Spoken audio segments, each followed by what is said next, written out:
Okay, we're live. Welcome back to the Hill of Roses, where we come once again to celebrate the best contributors to our independent policy movement for progress to bring power to the people like you.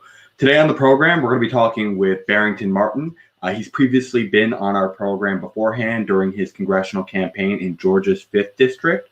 As well, he has recently joined the Hill of Roses as a community member and staffer on our team. We're going to be talking today about several topics, including John Lewis's passing, the process in which the Democratic Party reacted to that, the special election that's upcoming for filling in for John Lewis, and the future of Barrington's advocacy. And then at the end, we're going to give some time for you all to be able to ask some questions to Barrington. Please take a moment, share this video so that we can help Barrington's message get out and help the channel grow. With that being said, folks, let's get into it.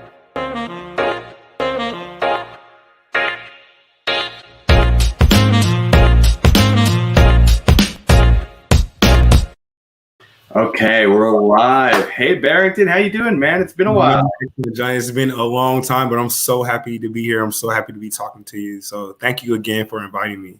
Oh, you're very welcome. It's a pleasure being able to talk with you, man. I really enjoyed our first conversation, and recently I've been really enjoying getting to work with you here at the Hill of Roses. But, you know, you've been a little bit busy lately. There's been some developments that have been happening in your neck of the woods, and so I'd love to cover them. I think that the first place to start is, you know, frankly, there had been some recent tragic news. The person you were running against, despite, you know, running against him, you were an admirer of him.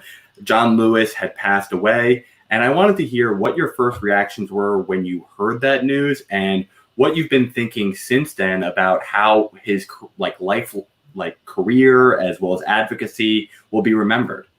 Well, first and foremost, you know, my deepest condolences and love to his family, his friends, and all of us in this nation who was mourning probably one of the most important and instrumental figures in American history as far as the civil rights movement is concerned. So ultimately and immediately when I first found out that he passed, I was hurt because essentially that was, I would say, the first time in a while that it hit me that all of our heroes are gone. And now it's really like we got to take our training wheels off. Like we can't look to people anymore to make the changes that we want to see. And it's our turn and it's our time. And so that was the immediate thought, because now it hit me that, you know, he fought for civil rights. He fought in a time where, a person like myself couldn't even run for office, especially at my age. And he made it to possible in giving up his life that, you know, a person like myself and others like me could be able to run for office. And, you know, like I said, it's now, it really, really dawned on me that we got to step up. There's no more time to play anymore. There's no more time to wait around. The time is now, and we can no longer be patient in instilling the changes that we need for this nation. I think that's so poignant, because you're absolutely right that is the mortality of man. We do the most that we can in the short time, or, you know, he had a very long career, but it does feel too short when it's these great people, all the less. And so, you know, I wanted to know, in your opinion, how you felt about the reaction to his passing from the wider audience, how you thought the Democrats nationally, let's take a moment before we go into Georgia, nationally handled that. And then also, you know, I don't know if you had heard the recent news, Donald Trump, being that they were holding John Lewis within Washington, D.C., said he is going to decline trying to show up and memorialize him. How have you felt about the national reaction to his passing? I think that all the love that he's getting, he deserved. And there is, I feel, no better way for a man of his iconic stature. There's no better way for a person of him to go out this way. I think that, you know, going back to his hometown and then being, you know, allowing people, to be able to pay their respects in the nation's capital is very, very important. And also, I think that essentially it's just a wonderful thing for us all to see, and to us all pay our last respects to one of the most important figures, courageous figures in American history. And of course, the end of this week, he's coming back here home to Atlanta. So, you know, we'll all, you know, be around, hopefully, to be able to give our respects when it's time to. Yeah, I think that's very true. And I've personally appreciated that some of at least the Democratic national movements around this has been taking some of these Voting Rights Act like HR1 and trying to rename them in his memorialage to celebrate he bringing forward the first Voting Rights Act into existence. So I wanted to hear, in your opinion, Barrington, how the city of Atlanta has remembered him. Obviously, he's been a now national figure, but what were some of those impacts for those that don't know John Lewis that well? What did he do for the community of Atlanta as a whole that you guys specifically in Atlanta are going to remember? I feel like that the community as a whole look up to Congressman Lewis, the great congressman, as I like to call him, as a grandfather figure. I think that he is respected mainly for his courage and his ability to always speak about what's right and to value just the people more so than the politics, because we've emerged until a time where politics is what it is and it's sometimes very theatrical. However, Congressman Lewis kept a sense of authenticity about himself that can never be duplicated, and it's why he will always be respected and highly revered, not just amongst the people here within the city and within the district, but nationwide, worldwide even. Yeah. And, one thing that people have seen is that you had decided this past election cycle to run against him during this congressional race. I wanted to hear, in your opinion, why that was. I think some of the predictions you had made and elaborated upon in our last interview, unfortunately, had come to fruition. What was the reason why you originally decided it was time that he tried to retire, essentially, and you take over? Okay, so I want to clear this up because it hasn't been said enough, and I don't think I've been transparent about it.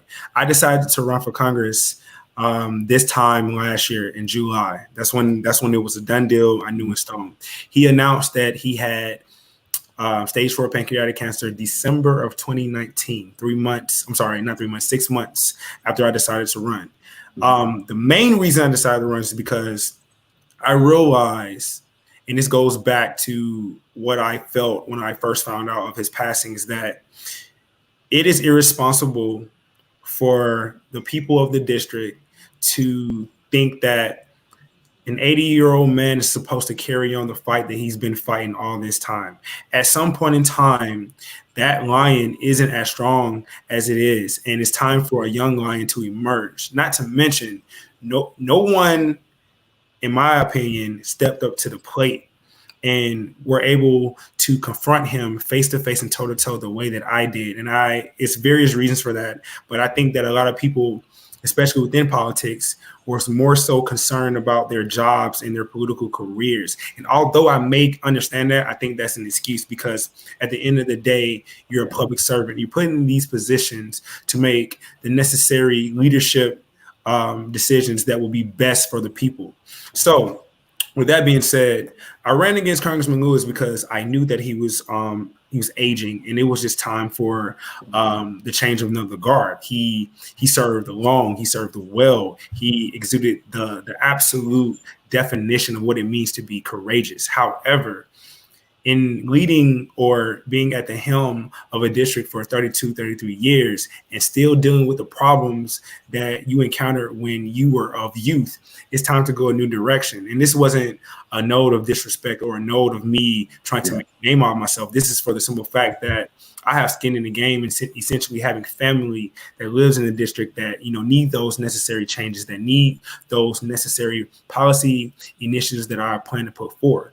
So again, I had to say this because a lot of people were totally taken aback that a young millennial was going up against the great Congressman Lewis. But when you put everything in perspective and you actually possess a rational perspective about it, it makes sense. Because again, people find out further along. We all found out actually at the same time that he had stage 4 pancreatic cancer. And that just goes to show that my decision was justified, not only because he was an aging man, but he had a terminal illness too.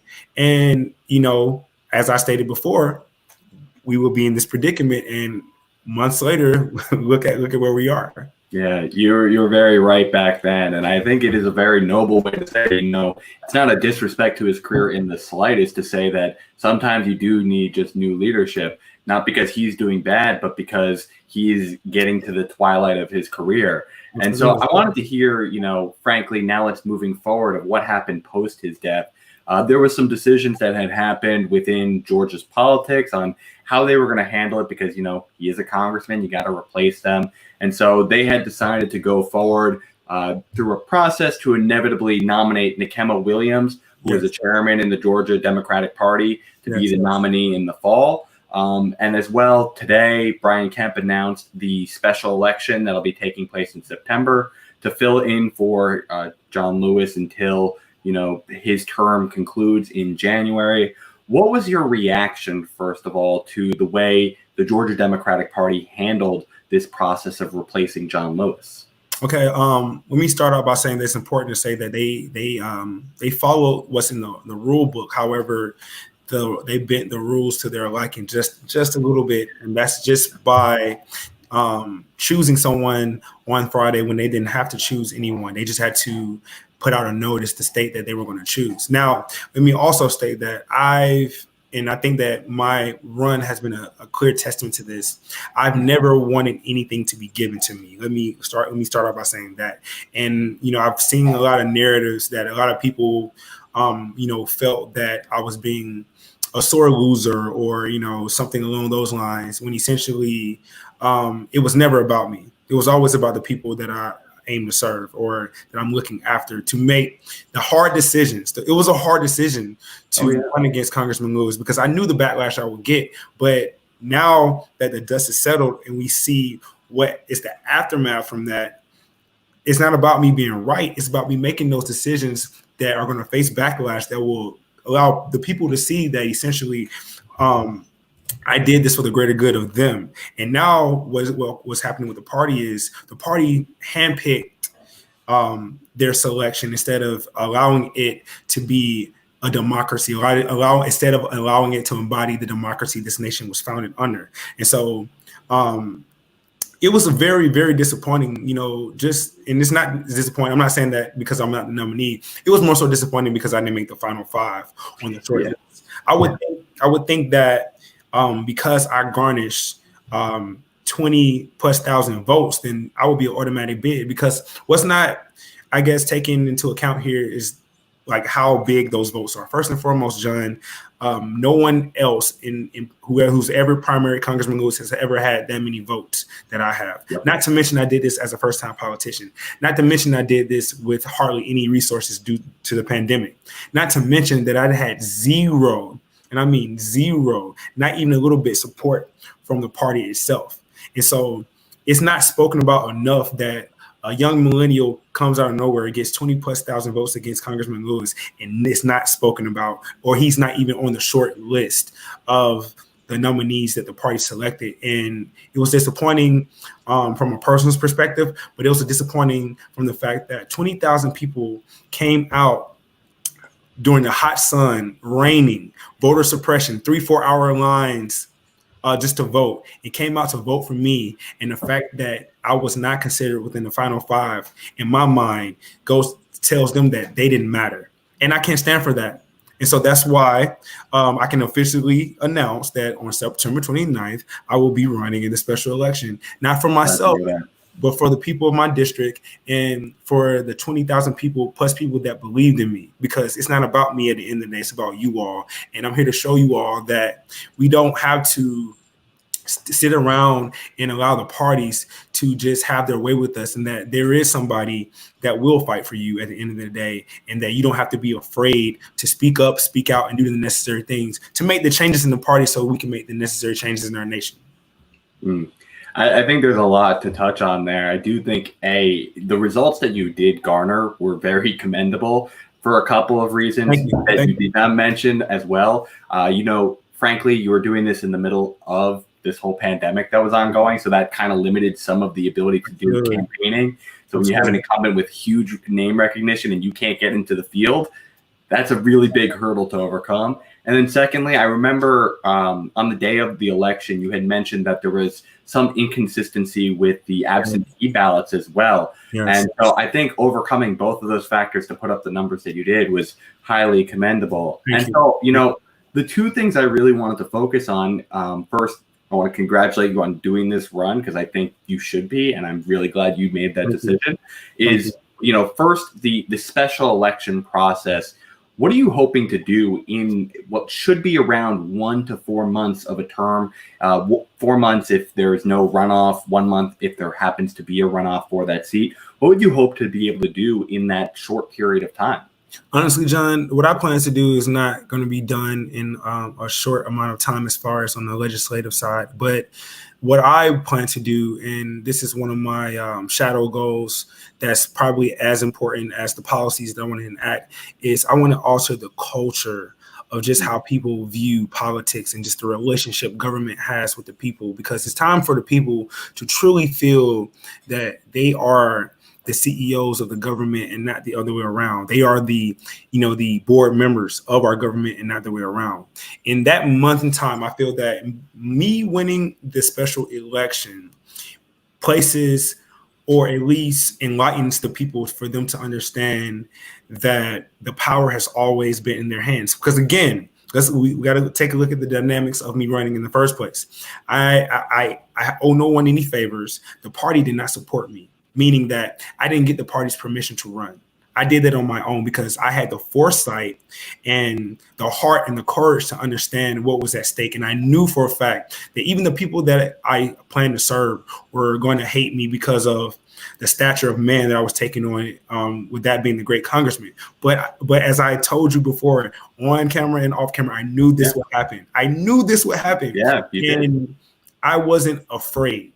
And in the month's time, or what will come out of me winning the election, is the fact that the people can now, first of all, see that, as much as the Democratic Party like to accuse or show the errors of judgment within the GOP, the Democratic Party also has its fair share of issues, as we've seen with my case, as we've seen in the case of Andrew Yang, and as we've seen with cases of multiple politicians who've either been shut out or totally treated badly by the party. So what I'm expecting to get out of that month, or the short period of time that I'm in office, is the fact that I even existing in that office to show people that a no name, no one coming out, millennial coming out of nowhere, hijacked the party, became a congressman, and that the people, legitimately the people, have all the power. It just comes to us unifying and going forward with common ideals to make our nation great. Yeah, I think that's very true. There is definitely a symbolic nature of it. One thing I would recommend in that time is also, it's a short window, but you could provide transparency into how things are operating. Just Absolutely. that communication back to people is a really important virtue, because not a lot of people actually get to hold office. And so getting those insider secrets, I remember when AOC had her beginning of her run, that was like the first thing she did, is like tell people what the orientation was like. And so I think that's a big thing that, becomes a little guarded once it becomes a career thing. If you're there for a short period of time, you can tell all the secrets that are kind of undergoing. Yes. And so, the second question that I had from beforehand is, you mentioned that they didn't have to make the selection on that Friday. Right. I wanted to hear, in your opinion, what the process you think would have been a more fair way of making that determination. I know you weren't saying you wanted to necessarily be the handpicked. You just wanted to be in the top 5. But how do you think going forward that process can be handled to make the democracy of the Democratic Party really shine through? Right. Okay. So I believe, let me go back and say that the law goes for both sides, goes to the Democrats and the Republicans. So that deserves to be said. I think that in a situation like this, and I don't know if a lot of people may agree with me, I think that when you have someone that steps up against the incumbent, and let's say the incumbent resigns or passes, as in the great congressman case, I think that the law, in my opinion, should be an immediate special election, and the person who will be in second place based on the resignation or the death would have an automatic bid to that special election. I don't necessarily I think that we can't really be a democracy if the people don't decide. And I think the people should be deciding at all times. Like the only time that doesn't happen, of course, is offices where there's a first and a second in command. The congressman, there's no commands. It's just you and only you. So going forward, I think that an immediate special election should be had, and within, I would say, within 5 business days time, to give people enough time to qualify for that election. And then you just let the people vote who they would like to see as a representative. I feel like it's really that simple. And we allow, bureaucratic technicalities to take precedent over the people, which doesn't make sense at all.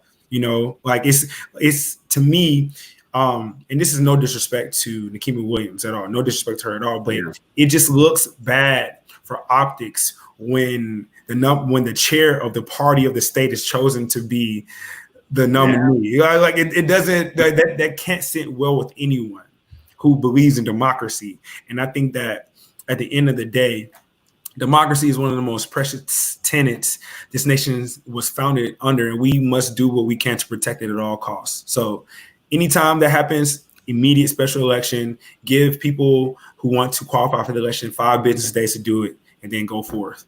Or maybe enough time, I don't know, but just has to be an election immediately.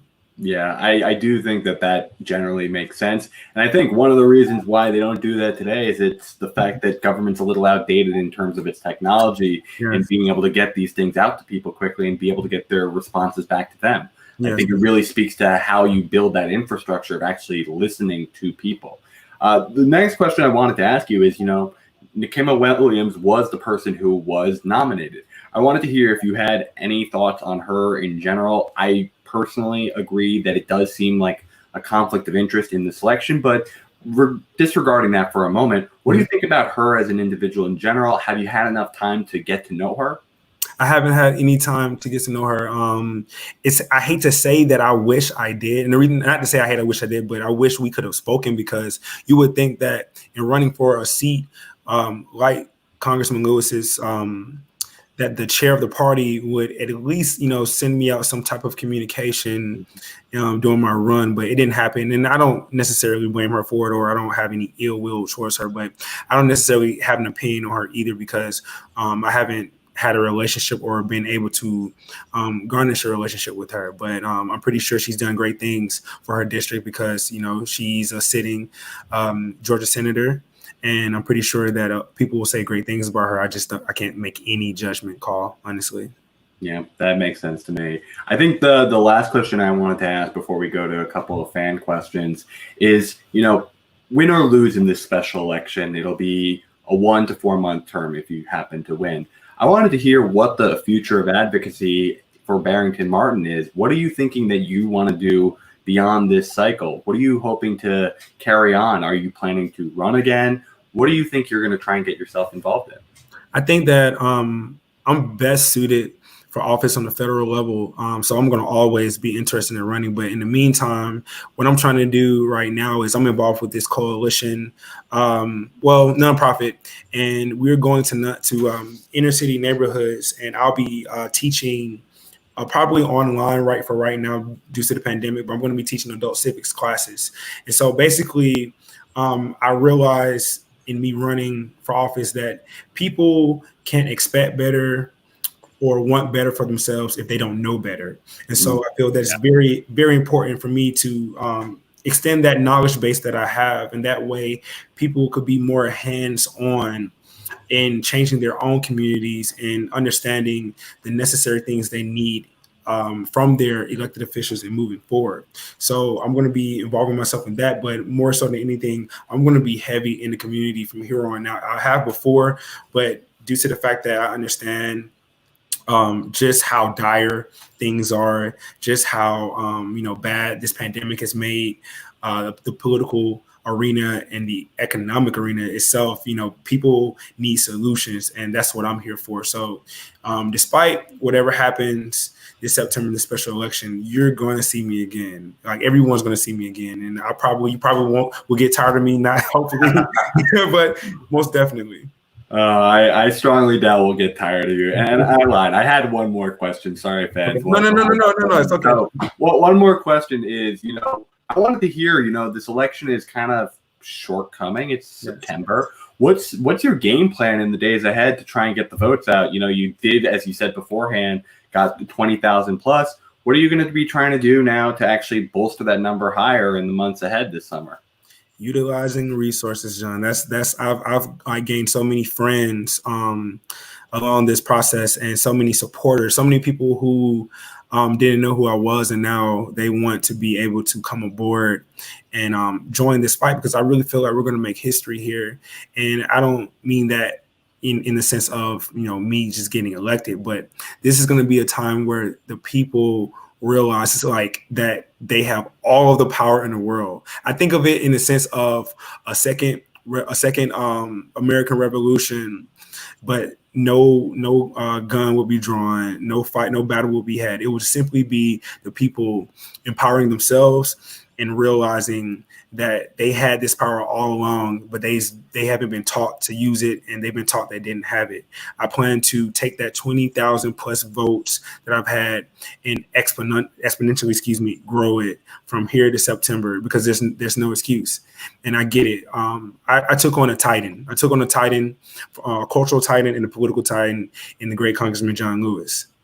He's unfortunately not here with us. And he was the consciousness of Congress. And I'm not saying that I plan to be that, or even I want to be that. But what I do feel like I am is that voice, that force that the people never really have had, that, we've always thought that a lot of political leadership live this larger than life, lifestyle. And they are these figures that we feel that are so above us, and we can't touch them. If you ever need me, all you have to do is just tweet me. All you have to do is send me a IG message. I'm going to be here for the people in the thick of things at all times. And I think that by me extending this message along with the policies, it's a win-win situation for all of us. I wholeheartedly agree with you there. I do think it would be a great form of reconciliation between more of the establishment Democrats and the more new, younger generation of Democrats in Georgia, to have you get that period of time to be able to send that message that democracy needs to be respected, and then carry on with Nikema Williams for the term. Hopefully, I'm guessing you do support her against the Republican at this point. I don't know if you're challenging that result still. Do you mind clarifying that? Is there any more challenges for the fall nomination, or? Oh, no. Like I'm totally I gained, I guess, peace over that. Or I really didn't have I wasn't having any issue with it, because the law is the law. What went down, and you have to move on. You can't sulk in things that you don't necessarily agree with. So I'm wishing her the best, with her race in when is that, November. But at the end of the day, I'm for the people. The people are my bosses. And so I'm going to do whatever it takes to make sure my bosses are happy. And that's how it is at the end of the day. And it's so true. Don't get too comfortable. You have to do what the people need you to do at the end of the day, or there will be new people to come challenge you. Well, Barrington, thank you for answering my questions. I'd love to go to the audience now for a couple of theirs. The first one came from Nelson. He asked, suppose that you are able to win the special election on September 29th. You get to be on the House floor. What do you talk about in your first speech? That's a great question. Oh man, Nelson, great question, man. Oh my gosh. You know what's crazy is I thought about this. I think that I have to honestly say that the parties should be ashamed of themselves, because in the midst of a pandemic, there's been too many times where they went into recess. There's been too many times that they have created bills that did not do the necessary things they were supposed to do for the people, and all because of party politics, party theatrics, and just things that don't matter. People are out there dying. People are out there having a choice between their food and their bills, and you guys are arguing over the most unnecessary things known to man. You know what I'm saying? So I think that eventually. That's what I have to talk about. I have to be honest, because they're so far removed from what's going on, and they need to be brought back to life, brought back to earth by someone who is of the people. And so I think that's the very first thing I would say. I would like it would be a tirade. Like it would be total. It's like it would be like your father getting angry at you for doing something you're not supposed to do. Like it would legitimately be like that. Yeah, there's definitely going to be some theatrics as you don't have a seat to defend after that point. And I do think that's a high priority. I'd love to push for an additional, like, I feel like you'll have to mention John Lewis because you're going to be taking over the Absolutely. And I think one of the best things you could do is make that strong push for democracy, seeing it in action. So through the Voting Rights Act, through the John Lewis Voting Rights Act. I think that so naturally connects. It's like you're supposed to represent these people. These people are struggling, and all you're doing is fighting each other for these partisan reasons instead of trying to help these people by directly giving them benefits, whether it be more cash payments, universal basic income, healthcare, what be it. So I totally think there's a natural connection there, and I would really love to see that because I can tell you could probably give a nice angry dad type. Oh man, absolutely. So let's go to our next one. We got Heidi here. She wanted to ask you for the special election. Do you know if anyone's running against you yet? I'm pretty sure they are. I want to say probably a couple of distinct Atlanta politicians here are going to run who have been always involved in the political arena here. I have like a hint of who I think it might be, but I'm not sure yet. But of course, I'll probably will know as time goes along because we're only 2 months out. So at the end of the day, it doesn't really make a difference to me because I feel that it goes without saying that I had the courage to run against Congressman Lewis, and all of you guys like had to legitimately wait till he passed away, which is not leadership quality material in my opinion, amongst everything else that I have bring to the table. So pretty sure someone is Heidi, but don't know who. Doesn't matter. Okay. Let's go with our next one here. This is David. What are your plans for the 2022 election? He wants to jump ahead. I think we're still in 2020, but I think you hinted at it. Do you still want to wait it out, or do you have any plans for 2020? I'm gonna wait it out. Right now, my focus is honestly on September 29th. That's all I'm thinking about, and just taking it day by day, making sure that I'm allowing myself to be in front of voters, allowing myself to be in front of many people of the district who were felt that they were left out of the democratic process. So, David, I will have something for you maybe in 2021, man, but I can't think about 2022 right now. Yeah, I agree. One step at a time. Like, frankly, 2020 in general has felt endless. Like, do we get to 2022? But yeah, let's go with one more here. This is another one by Nelson, and I think he's kind of mentioning in the district of doing the general election push from potentially the Kima. But I wanted to like extrapolate on that. Like, how are you feeling about the top of the ticket races as well? We have the presidential election as well. How are you feeling about like the Joe Biden? Are you advocating for him? How do you feel about Joe Biden in general? Okay, so this is how I see it, John, in that regard. Like, I feel that it's important to support what the voters of my district are going to support, but in the process of supporting them, I think it's very important for me to ensure that they're going to hold whoever they choose to be president accountable for making the necessary changes, for not only just the district, but for the nation in general. Okay, so I read this stat the other day speaking about how, and this is mainly involving the Black community, and that the Black community overwhelmingly since the early 60s voted Democrat, like 90% of the Black community that is. Yeah. And my thing is, I understand why, but I think that it says a couple of things. For one, it says that politically,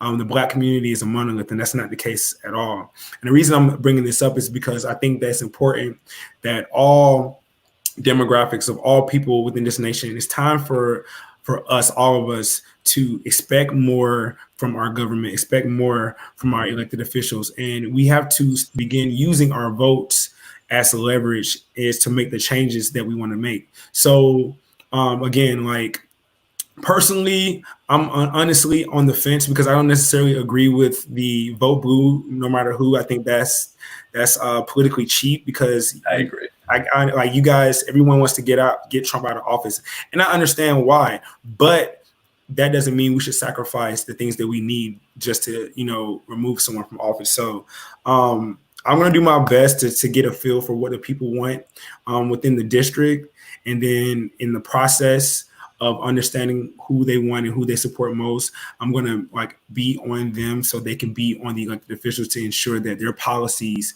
are, going to be held accountable and moving forward. Yeah, I wholeheartedly agree there. I do think, frankly, there needs to be a large demand of just do more. Like, it feels like, honestly, they think that they can throw us scraps and just get away with it because, frankly, the history says that they have been. They've been doing it, yeah. I'd love to extrapolate just on this question a little bit further. Like, what are those things that, in your opinion, like the Black community specifically is looking for in leadership? I've certainly heard this is a point that mainstream media often makes, that in the South, particularly, Black Americans tend to be a little bit more conservative in nature because they tend to be a little bit more risk adverse because honestly, it ends up hurting them more often when the political system is failing. I wanted to hear, in your opinion, what you've heard from running in your district that Black Americans are looking for from their representatives. Okay, so we have to lower insurance costs substantially. We have to equitable opportunities, meaning more jobs, more access to resources that you don't normally see in heavily populated Black areas, more education, more access to education, safer communities, safer neighborhoods. And on that note, I will talk about that. The terminology of defund the police, I feel like it scares a lot of people because automatically they're thinking that, oh my gosh, they want to take away the police. And I don't think that the police should not be taken away. I think that the funds that funnel throughout police forces everywhere should be reallocated and put back into the communities. I think that essentially you should have, the training should be based in making rational decisions. The law should be even altered a little bit. And what I mean by that is, if you get a call about a man that's falling asleep at a fast food restaurant, it should not escalate to the point where he dies. It shouldn't even escalate to the point where he even has to be arrested in that sense because he wasn't driving, he was asleep in his car. Now, if you do a sobriety test and he fails it, then of course it'll be a different, method of to take forward from there. But I think that within the Black community, you have to look at making those necessary changes that have systematically subjugated the community, not just the Black community, poor people. That's important to be, to be discussed. So I think that you have to look into those areas in the system that have or has subjugated a particular group, and then come up with the necessary solutions that's going to not only close gaps moving forward, but better their livelihood at the end of the day. And so I think that it's important for any official or any candidate looking to be elected by a specific group, not just Black people, have to do the necessary things. That's not going to change the lives for the few, but for the many. I wholeheartedly agree with you there. And I do want to just touch on that criminal justice point you brought up, that I do agree that the terminology can be a little dissettling, because when most people hear defund, by its technical definition, that means totally defund, like no funding. I do agree. Resources should be reallocated. And frankly, when you look at like how police officers are utilizing their time, around 68% of it is not on things like theft or violent crimes. It's used on these things that basically are social services. And there's precedent for decoupling certain responsibilities from the police. We have parking attendants who now do tickets on cars. That used to be something that police did before we invented that role. Right. Similarly, park rangers. Again, we used to actually have police officers administrating. Now we said, okay, here's a role where we can have park rangers. And the reason they did this is we don't need them armed in those situations. Right. Absolutely. We don't need someone with a gun coming to do basic social services or handle the mentally unwell when they're not presenting threats. Absolutely. So we're not saying get rid of police. I don't believe that. I believe we need police for, as I said, theft, violent crimes. Yes, we do need that security. But they shouldn't be handling these basic social services. And I'd love to hear, in your opinion, like, what does that reform look like? I know you were leading in some of those protests prior to the election as well. What were some of the demands that you were hoping for beyond just like the funding part of it? Okay, so one of the things I think that will cut down on a lot of the unnecessary violence we see people as a result of police brutality.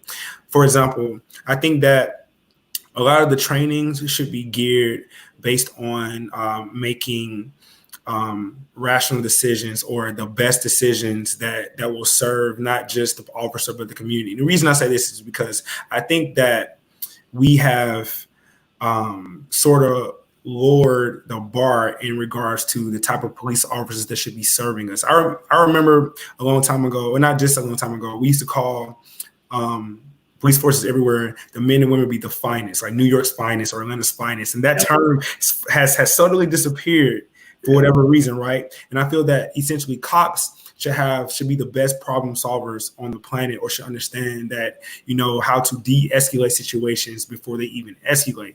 So one of the things I wanted to see is that a lot of times, especially in Atlanta, you have like officers who've never really engaged or interacted with minorities before patrolling high minority areas. That shouldn't be the case. Not saying that those officers shouldn't be patrolling specific areas, but if they're not familiar with the citizens in that area, how their culture, how to speak to them, how they just specific basic human things, how do you expect them to react or not to be fearful in specific situations? Why is it that like the test needed to be a police officer, why aren't they so extensive? Why is it so easy for anyone to just easily get it up off the street, get a badge, and be called on to protect and serve? I think that we have to analyze the tenets of what it means to be a cop, reassess what it means, and then start establishing some type of system or rule book that we can look forward in choosing the right people for the right positions, because I think that's important, because you got to change up the rules, but you have to look into the type of people that are able to put on the badge on a day-to-day basis. You have to take it from the root area.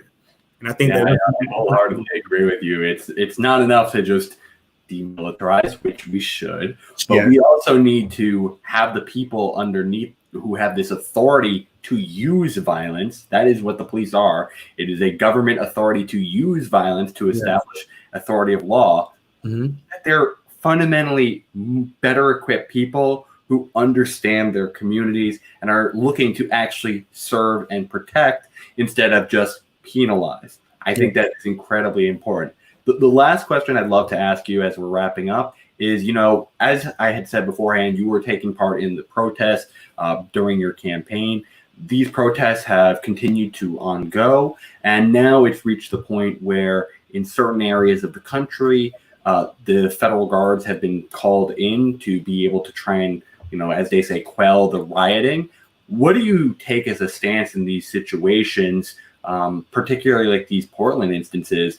Is it right for the federal government to get involved? What do you recommend these protesters be doing in these circumstances?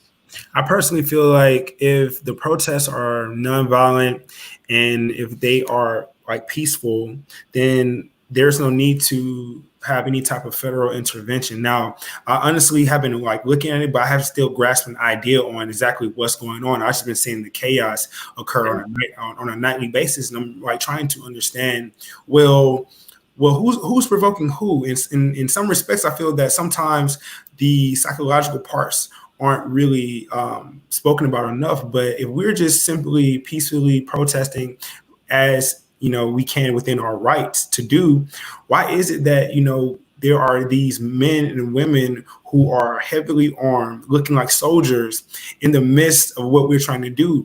And what I'm saying is essentially that makes people uncomfortable, and that kind of sort of will possibly allow people to not necessarily be violent, but be very cautious and feel threatened, which could permeate to these instances that we've been seeing on TV. So I think it's kind of a difficult approach, a difficult answer to develop, because I honestly don't even know what's going on as far as how these things have escalated into the manner that they have. I just hope that the federal government just allow the people to do their constitutional right to protest, allow the people to have that opportunity and just, not impede on that right. Yeah, I wholeheartedly agree. And my thought about it is just that this should be looking for de-escalation. We brought this up in just general enforcement of law, that we should Yes. first try to look for de-escalation processes. Yes. And bringing in the federal government and bringing in these very armed soldiers is a clear sign of escalation. The Yes. one problem I see is that I think within these protest crowds that we've seen in like Portland, you're getting a mix of truly peaceful protesters. Yes. I would say the vast majority of them.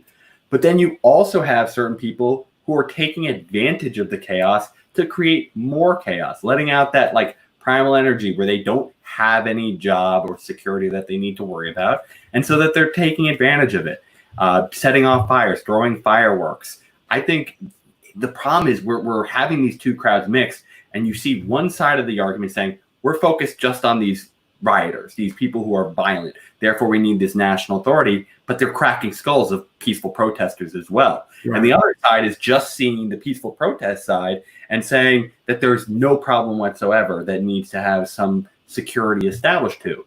And so I think this is becoming super partisan, and it's completely losing the message of why were they protesting in the first place? It's now just focused on the chaos and the escalation compared to that root cause.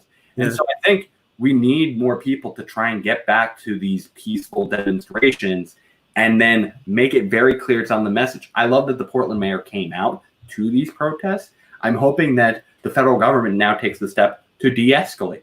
I think that is what leadership says here, is give the opportunity for peace to be had. Yes, I agree. Peace has to always prevail. And then I think that also the people have to start policing themselves too.